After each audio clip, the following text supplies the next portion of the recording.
Hola, bienvenidos, bienvenidas a este espacio de TV UNAM, a un nuevo capítulo de Vindictas Nuevas Miradas. Hoy vamos a hablar de un panorama fantástico, de un terreno bastante polémico que es el de las literaturas expandidas y en particular de la literatura electrónica. Una manera en que ciertos cánones literarios ponen una restricción, pero por otra, la cultura contemporánea pone en medio de la polémica y lo admite como una literatura. Así que no se vaya, comenzamos. La mayoría de las creadoras femeninas latinoamericanas y latinas, incluidas en bases de datos globales y recientes de la literatura electrónica, pueden ser consideradas como poetas electrónicas. La poesía, de una u otra forma, ha sido una característica importante de la literatura electrónica, tal vez porque, al ser en general una experiencia breve y condensada, se ajusta mejor a los parámetros espaciotemporales de las vidas intervenidas por la cultura de la pantalla. Existen, sin embargo, varios ejemplos de proyectos narrativos de literatura electrónica creados en su totalidad o dirigidos por mujeres latinoamericanas y latinas. La expansión de los soportes tecnológicos han dado lugar a la llamada cultura digital, de manera que la literatura y la poesía digital constituye un fenómeno que absorbe los desarrollos tecnológicos científicos.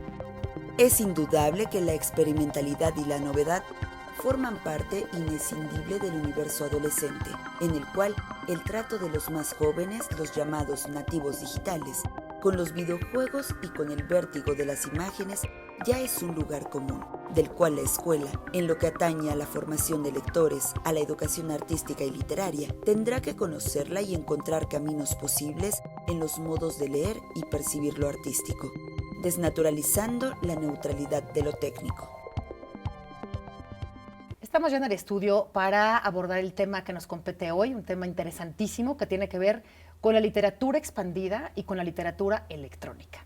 Y me acompañan Susana Santoyo, bienvenida. Muchas gracias por estar con nosotros. Y María Andrea Jovine, muchas gracias. De aquí de la UNAM. Dos mujeres que han investigado, explorado, estudiado todo el terreno que tiene que ver con la primera pregunta, por supuesto, que es la definición. Es decir, cuando hablamos de literaturas expandidas, estamos hablando de algo que se expandió de un canon o de un corpus, digamos, muy clásico, que nos conduce a pensar la literatura en un texto, en un libro y en un formato muy clásico. ¿Qué es la literatura expandida antes de empezar con la electrónica? María Andrea. Bueno, pues muchas gracias y me gusta mucho que hayas usado el término de entrada en plural, porque hemos defendido mucho el uso de literaturas extendidas o literaturas electrónicas, justo por esto que dices tú, o sea, no se trata de un solo cauce, de un solo canon, sino de muchas voces, de explorar la polifonía. El caso de las literaturas extendidas son las literaturas fuera del papel, fuera de los espacios convencionales de lo literario. Literaturas que se mezclan con otros discursos, con la imagen, con el sonido, con la performatividad y sobre todo eso, que no se circunscriben o se ciñen al espacio propio de lo literario, sino que se fugan al museo, al escenario, o sea, a otros espacios que han hecho que la literatura precisamente se expanda. Claro. Susana, el libro es una de las posibilidades que contengan una obra literaria. ¿Qué pasa con el resto? ¿Cuáles son los otros espacios donde habita, de dónde se expande esta otra literatura? Pues yo creo que a partir de los 70 más o menos, era lo que hemos estado platicando María Andrea y yo desde que nos conocimos, creo. Tanto la literatura como otras artes han tenido muchísimas ganas de salirse de los bordes, entonces la encuentras en todos lados, la encuentras en el cine, la encuentras en el sonido, la encuentras en el mismo libro, pero modificando al libro, ¿no? Por ejemplo, la puedes encontrar en adaptación, la puedes encontrar dialogando con otras disciplinas. También desde los 70s para acá, además de los estudios entre artes, pues he estudiado la literatura en tanto otras ciencias, ¿no? Porque también hay matemáticas en la literatura o matemáticas para hacer literatura, o lo que pasa en la ciencia ficción, qué hace la física o la química en la ciencia ficción. Entonces creo que también tiene que ver con una cosa de lectura, de cómo estamos leyendo estas nuevas literaturas, y en esa lectura es en donde vamos a encontrar la literatura en otros lugares. ¿Y cómo ubicaríamos aquí a las mujeres o el papel de mujeres en las fundaciones de estos territorios, María Andrea? Bueno, ha sido muy interesante, por ejemplo, el caso de la participación femenina, porque en realidad podemos ver en el caso de países latinoamericanos sobre todo, que las que han impulsado más los estudios de literatura electrónica y la producción de literatura electrónica son mujeres. Por ejemplo, existe una red de literatura electrónica en latinoamericana y son básicamente puras mujeres de Chile, Argentina y México quienes lo han impulsado como un grupo, como un núcleo, o en donde obviamente hay hombres, ¿no? Pero hay muchas pioneras en el trabajo de estas literaturas, Belén Gache, Ana María Uribe, pues en fin, está el caso también de estudiosas de la literatura electrónica, el caso de México con el trabajo de Mónica Nepote en el Centro de Cultura Digital. En fin, ha habido mucho impulso por parte de las mujeres a este trabajo, quizá también por la condición liminar, por un poco el tipo de géneros y las prácticas discursivas que se dan en el terreno de lo expandido y de lo electrónico. Que tiene que ver un poco, Susana, con el comportamiento de las artes contemporáneas en general también, ¿no? Sí, completamente. Yo creo que también en la gestión de las artes hay un montón de mujeres. Hay muchas curadoras, hay muchas críticas de arte, hay un montón de mujeres trabajando atrás de los museos y que muchas veces pues no son nombradas, ¿no? Generalmente el curador en jefe es un hombre, pero las que están en el andamiaje suelen ser mujeres. Incluso creo que hay datos de mujeres que estudian arte o de mujeres que estudian literatura y es una gran mayoría todavía, a pesar de que tradicionalmente ya no es una carrera para mujeres, ¿no? O sea, como que ya hemos quitado ese estigma, sigue siendo una población muy grande, la de mujeres. En literatura, pero también en historia del arte, ¿no? También, ¿crees? sí, en artes, y en artes plásticas también. Incluso las que estudian creación y también en creación literaria, hay unas matrículas grandísimas de mujeres haciendo arte. Claro, vamos a quedarnos aquí para regresar a hablar ya más específicamente de la literatura electrónica y de las mujeres en la literatura electrónica, así que no se vayan, regresamos en unos momentos.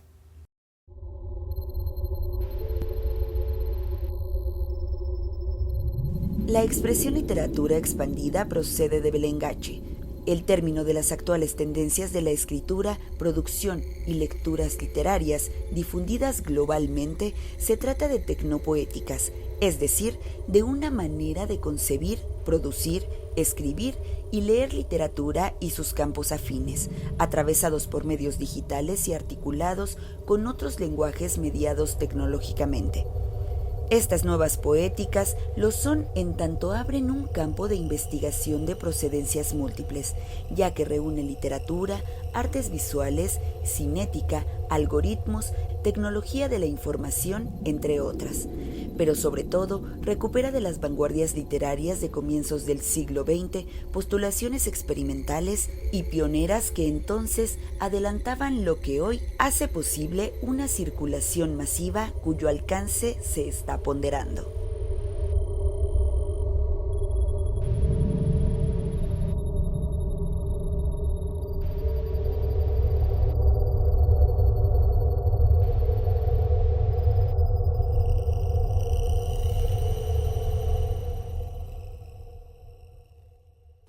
Seguimos aquí en el foro de TV UNAM para hablar de Vindictas, nuevas miradas, y la nueva mirada en esta ocasión es a las literaturas expandidas.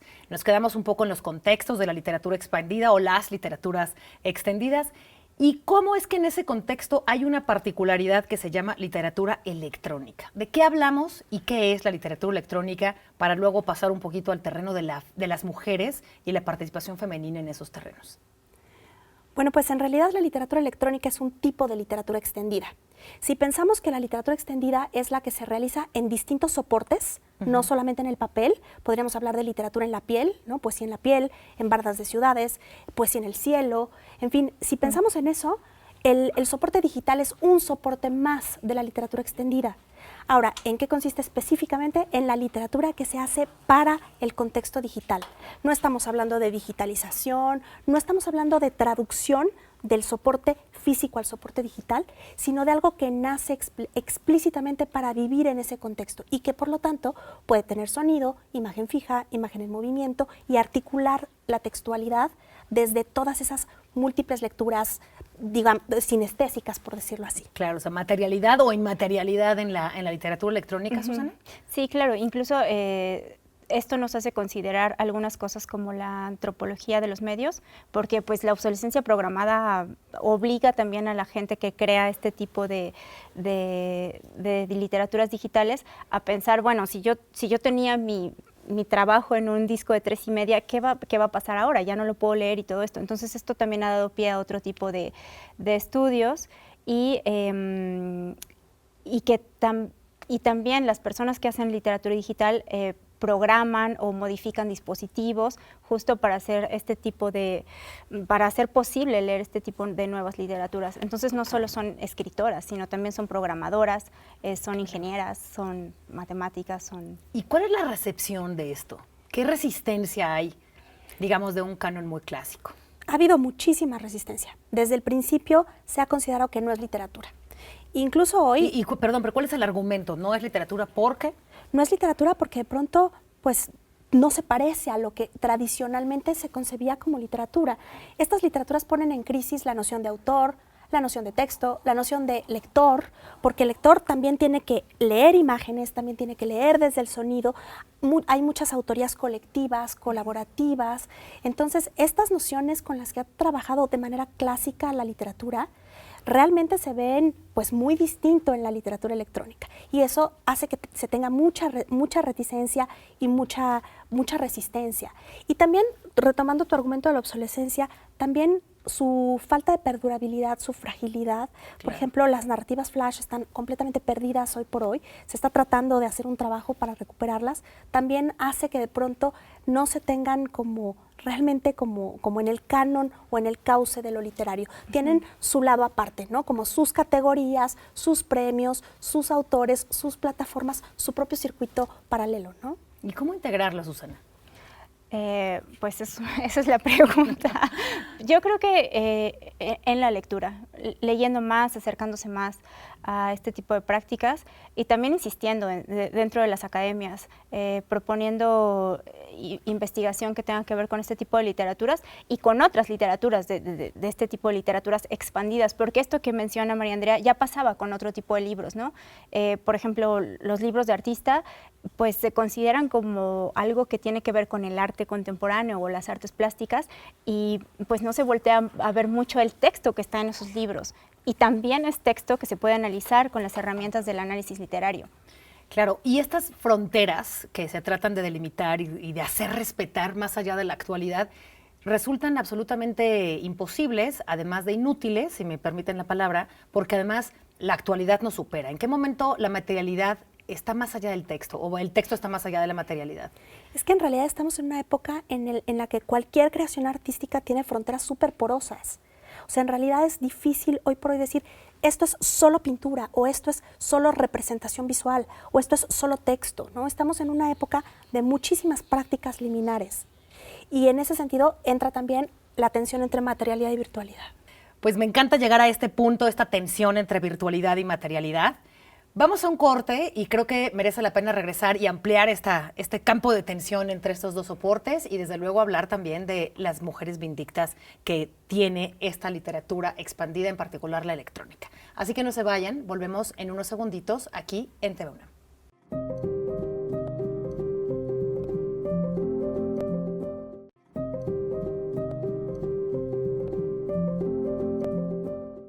Estamos de regreso aquí en TV UNAM hablando de Vindictas Nuevas Miradas. Y nos quedamos, queridas invitadas, en la tensión entre materialidad y virtualidad.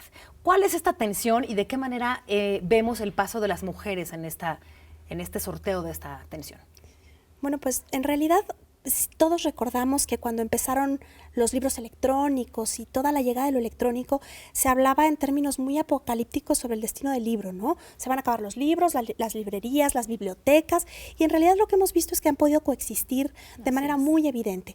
De hecho, a partir del trabajo con lo electrónico y con lo digital, ha habido un retorno a lo material, con nuevas prácticas, que es lo postdigital, es decir, incorporar en el trabajo físico de producción de textos en físico, en papel, de objetos legibles, esta experiencia de lo digital, ¿no? Y eso ha sido muy, muy afortunado, y por ejemplo en México se ha explorado de manera muy rica y muy fructífera en el Centro de Cultura Digital, con el proyecto de literatura que Grace Quintanilla echó a andar y que fue realmente una de esas mujeres clave para que en México existiera literatura electrónica. Una vindicta completamente. Absolutamente, una vindicta. Y bueno, muy atinadamente encabezado por Mónica Nepote. Y bueno, está lleno de mujeres. En el terreno específicamente de la literatura electrónica podemos mencionar a Ana María Uribe, a Belén Gache, a Amarant Borsuk, a María Mencía, todas con trabajos pioneros, con trabajos llenos de propuestas que también hablan sobre preocupaciones que tienen que ver con el universo contemporáneo, ¿no? Lo ecológico, la naturaleza, lo político, en fin. Más allá del antropoceno también, ¿no? Claro. Susana, y esta tensión entre las materialidades, que es lo que tú estudias, ¿a qué te arrojan entonces, dentro y fuera de la academia? Porque hablabas del rigor académico a regresar al clásico. ¿Y fuera? Pues fuera creo que hay una diversidad muy grande. También comentaba que debido a esta tensión hay una apuesta de, pues de un interés creciente en otro tipo de libros hechos casi a mano, ¿no?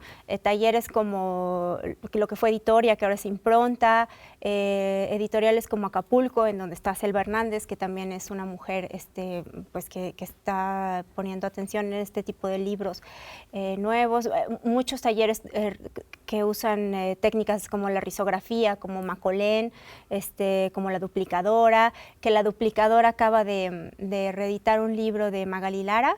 Entonces, o sea, cosas que en los 80 eran un poco... Otra vindicta, ¿no? Otra También. vindicta, claro. Entonces, cosas que en los 80 eran difíciles de producir, ahora con todo este boom de esta nueva materialidad del libro físico, pues, no del libro digital, ha permitido también poner el ojo en esos materiales que a lo mejor no se pudieron producir en su esplendor, y que ahora con el acceso, porque también esa tecnología ha avanzado, la risografía es como una especie de fotocopia con offset que permite que la gente tenga acceso a autoedición. Claro, y en el terreno, por ejemplo, de Verónica Gerber, que es una autora que a ti te ha interesado. Sí, me interesa en particular, mi tesis doctoral es sobre Verónica. Pues Verónica, bueno, ahora está trabajando ya, se ha separado un poco de lo que hizo con Conjunto Vacío, que es la novela que he estudiado, pero ella, de inicio su formación es en las artes y después se dedicó a las letras, y creo que en el trabajo de Verónica podemos ver una expansión de un tipo de literatura hacia no solo hacia el arte contemporáneo, sino hacia otro tipo de pensamiento, porque Conjunto Vacío la cruza un poquito las matemáticas, y en su tesis de licenciatura también tuvo interés en cosas sobre la relatividad y física y cosas así, pero creo que lo interesante en el trabajo de Verónica no solo es el cruce entre artes, sino pues que la preocupación de Verónica ha ido evolucionando, y ahora está pensando mucho como en el compostaje, ¿no? Como en pensar la literatura también no solo en términos de cita, que era con lo que empezó pensando en su libro Mudanza, en citar autores, en retomar, en la apropiación y todo esto, sino que esto ha derivado en esta idea del compostaje de ideas. Y esto también regresa a una materialidad diferente del texto literario y del arte. No cabe duda que la literatura expandida son vasos vinculantes con otras disciplinas. Han hablado de ciencia, pues, desde luego de artes visuales y de otros comportamientos culturales que aborda y donde se expande la literatura. No se vayan, vamos a ir a una cápsula y vamos a volver para cerrar este interesantísimo programa de la literatura expandida aquí en TV UNAM.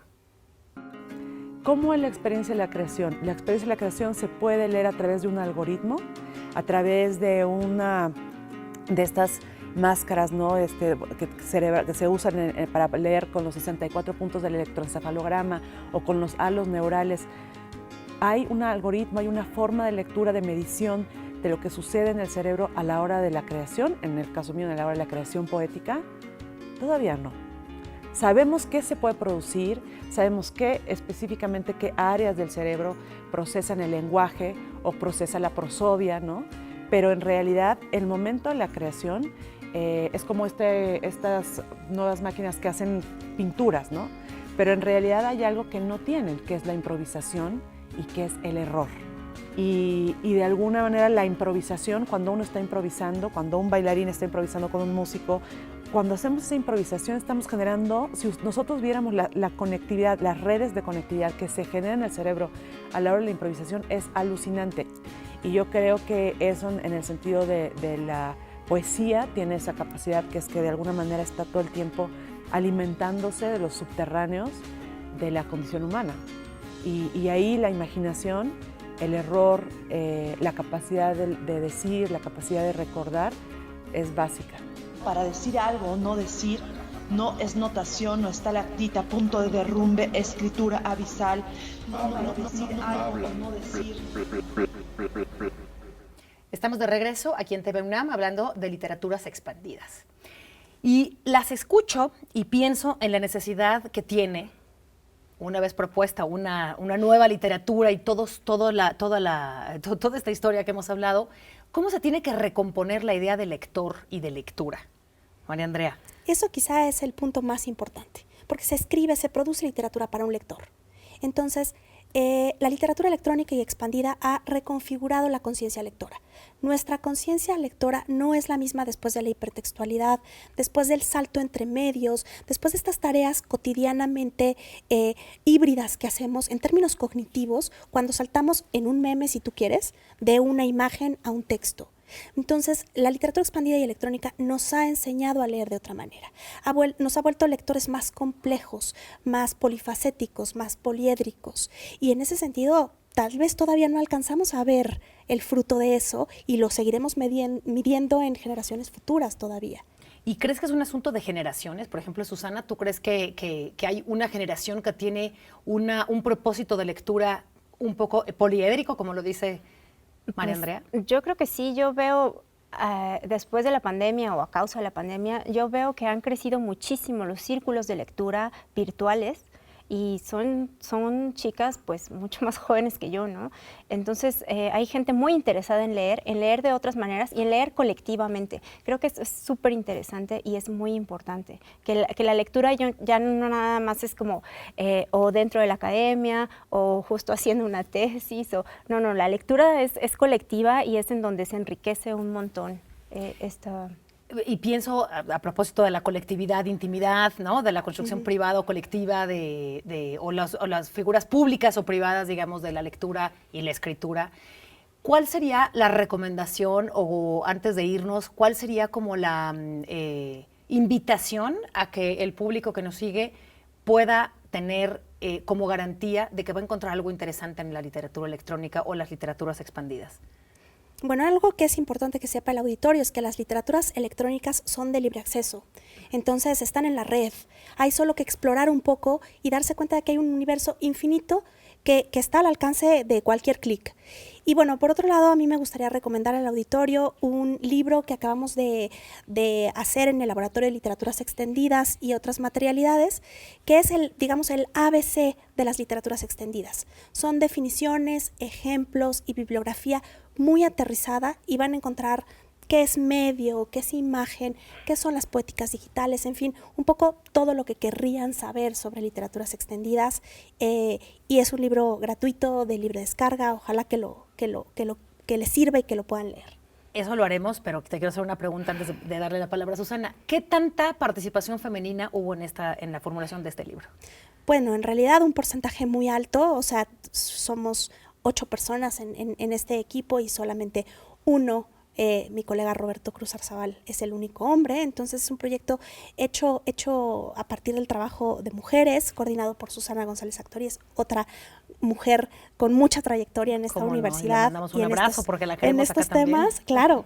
Y con mucha participación de mujeres también que están en el ámbito de la generación de contenidos, como Cintia García Leiva, que está como directora de Casa del Lago, en fin, y que hemos procurado también que tenga voces femeninas, tanto desde la teoría como desde los ejemplos que se abordan. Esa fue una preocupación importante para nosotros, voces latinoamericanas y voces de mujeres. Padrísimo. Susana.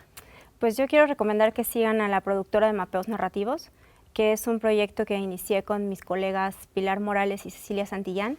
en donde exploramos la literatura desde la geocrítica y los estudios espaciales, y en donde leemos también a muchísimas mujeres. Todo esto desde la perspectiva del mapeo narrativo, que es una manera también de extender la lectura hacia otro tipo de... ¿Qué es un mapeo narrativo? Un mapeo narrativo es una metodología en donde encontramos la posibilidad de recorrido dentro del texto literario, cómo el texto literario puede ser un mapa o cómo un mapa puede ser narrativo. O sea, es como una metodología de cruce entre no tanto las artes visuales, pero la potencialidad narrativa del mapa y del territorio con la potencialidad pues cartográfica de la literatura. De acuerdo. ¿Estos dos recomendaciones son universitarias, en tu caso también? Pilar Morales es académica de la Universidad Autónoma de la Ciudad de México y Ceci Santillán es docente en el IEMS. Entonces, pero son egresadas de la UNAM también. Ok, pero la pregunta era un poco forzar a que nos expandamos más allá de la academia y hablar de que la literatura expandida está más allá de la academia, ¿no? Sí, por supuesto. ¿En dónde? Y la encontramos en todos lados. La encontramos, como decíamos, en los cruces entre los cómics y la literatura física, entre propiamente todo lo que se hace en red, en las propias redes sociales, ¿no? O sea, la Tweet Literatura, por ejemplo, que también tiene sus propios concursos, ¿no? Sus concursos de literatura. O sea, todos estos circuitos que están al alcance de todo el mundo y que están ahí, ¿no? Sí, hablando por ejemplo de ciencia ficción, recientemente abrió una librería que se llama Periferia en Ecatepec. Es una de las primeras librerías especializadas en ciencia ficción en la Ciudad de México, y también organizan clubs de lectura, promueven premios de escritores del Estado de México. Entonces, pues esa es otra extensión de este tipo de... Si alguna de ustedes dos quisiera nombrar una pieza clásica, se me ocurre Belén Gache, pero puede ser quien sea, ¿cuál recomendarían? Es que, por ejemplo, de Belén Gache, los War Toys son una belleza. Qué bueno que lo dijiste, porque es mi favorita. Sí, son preciosos. Y además ya tienen muchos años, pero siguen siendo una apuesta muy estética, y creo que son un ejemplo muy bueno de lo que es la literatura expandida. De acuerdo, pues nos quedamos con eso. Les agradezco muchísimo que nos expandan nuestro mundo de la literatura, hablando de literaturas expandidas. Y yo a usted lo veo aquí el próximo domingo, desde luego en TV UNAM. Hasta la próxima.